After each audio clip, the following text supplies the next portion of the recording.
আজকে আমাকে বাড়ি থেকে উচ্ছেদ করা হচ্ছে, এই দেশের মানুষ তোমাকে দেশ থেকে উচ্ছেদ করে দেবে। সেই উচ্ছেদ করেছে আগামী 2026 সালে ফেব্রুয়ারি মাসে দেশে নির্বাচন হবে। আমরা বিগত 15 বছরে নির্বাচনগুলোতে অংশ নিতে পারিনি। যেগুলো সরকার ছিল আওয়ামী লীগ সরকার, তারা জোর করে সমস্ত নির্বাচনগুলোতে ফলাফল তাদের দিকে নিয়ে গেছে। প্রথমটাতে তো আমরা বয়কট করছিলাম 14 সালে, তারপরেরটাতে আমরা অংশ নিয়েছিলাম, ওটা তার আগের রাত্রেই ভোট কাটিয়ে নিয়ে চলে গেছে, তাই না? আর 24 সালে জানুয়ারি মাসে 5 তারিখে বোধহয় ভোট করছিল, তখন আমি জেলে ছিলাম।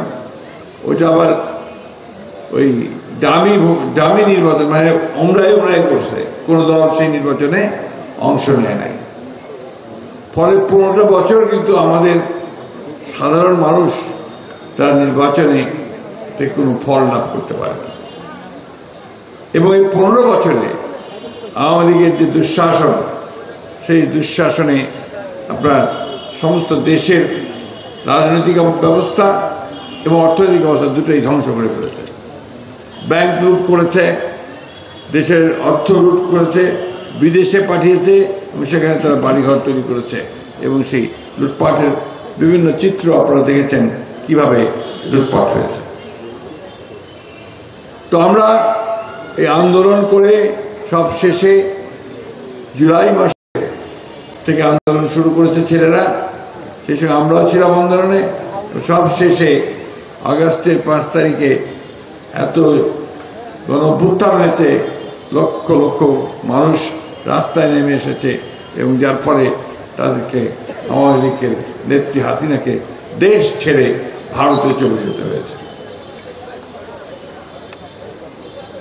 আমাদের দেশনেত্রী বেগম খালেদা জিয়া, তাকে যখন বাড়ি থেকে উচ্ছেদ করে এই আওয়ামী লীগ, তখন তিনি চোখের পানি ফেলতে ফেলতে বলেছিলেন, আজকে আমাকে বাড়ি থেকে উচ্ছেদ করা হচ্ছে, এই দেশের মানুষ তোমাকে দেশ থেকে উচ্ছেদ করে দেবে।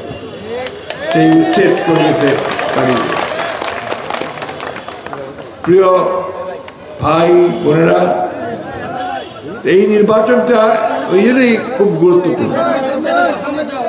আওয়ামী লীগ এখন নাই, এই প্লিজ একদম